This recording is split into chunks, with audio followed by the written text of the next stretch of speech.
पहला क्वेश्चन आपके स्क्रीन पर देखिए। सहारा रेगिस्तान में स्थित सबसे बड़ी ताजे पानी की झील डैश है। कौन सा वो झील है? चार झील, मिशिगन झील, सुपीरियर झील या इनमें से कोई नहीं।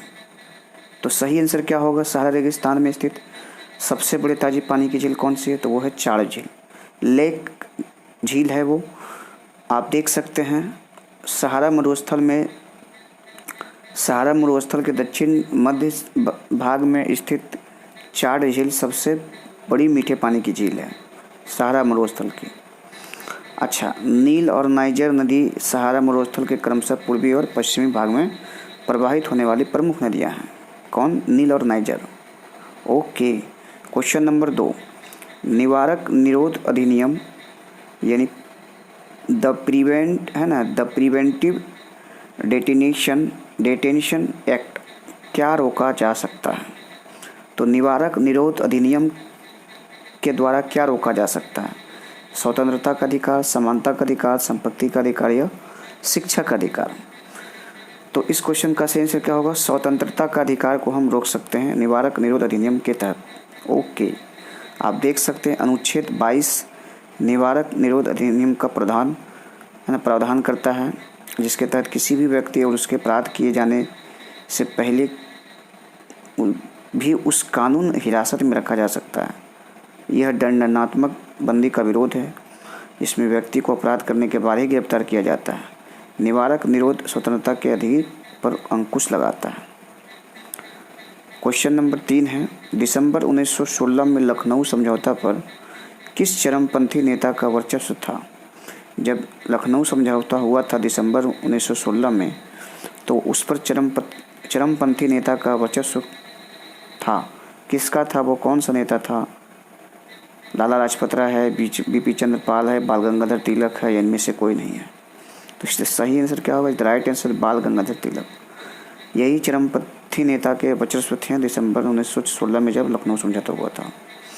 ओके, नेक्स्ट क्वेश्चन देखते हैं। क्वेश्चन नंबर 4, निम्नलिखित में से कौन सा क्षेत्र भारत निर्माण योजना के तहत नहीं आता है?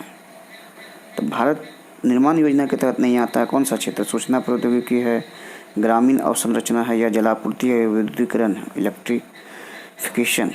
तो इस सही आंसर क्या होगा? सूचना प्रौद्योगिकी। ये भारत निर्माण योजना के तहत नहीं आते हैं। ओके, क्वेश्चन नंबर देखते हैं 5, ऑस्ट्रेलिया में एक समशीतोष्ण घास का मैदान को किस रूप में जानते हैं?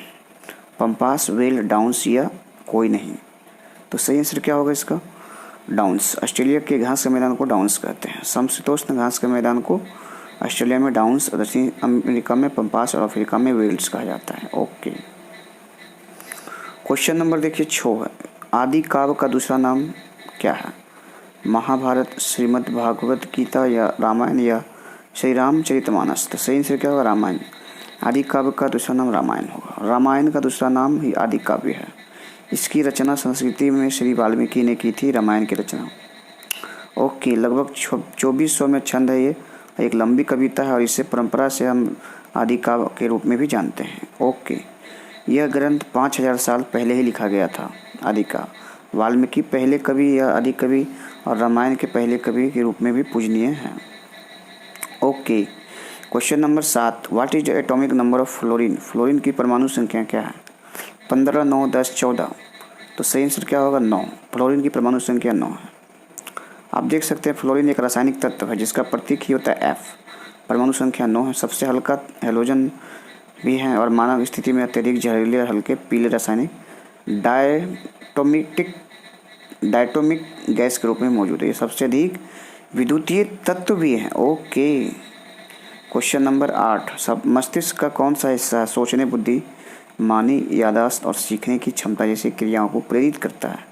4 ऑप्शन देखिए दिया हुआ है, डायनसेफलोन, हाइपोथैलेमस, सेरेब्रम, कंट्रोल। तो मस्तिष्क को हम जब भी रखेंगे बुद्धिमानी, याददाश्त, तो वो सेरेब्रम ही होगा, जैसा आप जानते भी हैं। Question number 9, international tiger day celebrated. अंतर्राष्ट्रीय बाघ दिवस को वैश्विक बाघ दिवस के रूप में मनाया जाता है कब? 26, 28, 19, 29 और 30। तो ये 29 जुलाई को मनाते हैं अंतर्राष्ट्रीय बाघ दिवस। ओके, क्वेश्चन नंबर 10, कितने देश सार्क का हिस्सा है? 8, 12, 7, 15। तो सही आंसर क्या होगा? 8। 8 देश हैं सार्क के हिस्सा, ये आपको याद रखना है। आप देख सकते हैं सहयोग संगठन सार्क की स्थापना 8 दिसंबर 1985 को ढाका में हुआ था। अच्छा, ये सार्क चार्ट पर ही हस्ताक्षर करने के साथ की गई थी। सार्क में 8 सदस्य देश शामिल, अफगानिस्तान, बांग्लादेश, भूटान, भारत भी हैं, पाकिस्तान भी है, नेपाल, मालदीव, श्रीलंका भी है। ओके, क्वेश्चन नंबर आप देख सकते हैं। एसोसिएशन का सचिवालय 17 जनवरी 1987 को काठमांडू में स्थापित किया गया था और ये सार्क आर्थिक और क्षेत्रीय एकीकरण को विकास को बढ़ावा देना है। ओके, क्षेत्रीय एकीकरण के विकास को भी बढ़ावा देता है सार्क। अच्छा, और आर्थिक क्षेत्रीय एकीकरण को। क्वेश्चन नंबर देखिए 11, which of the flowing cause swine flu, कौन किसके कारण स्वाइन फ्लू होता है ये बताना है। फंजाई, टेपवर्म, वायरस या जीवाणु।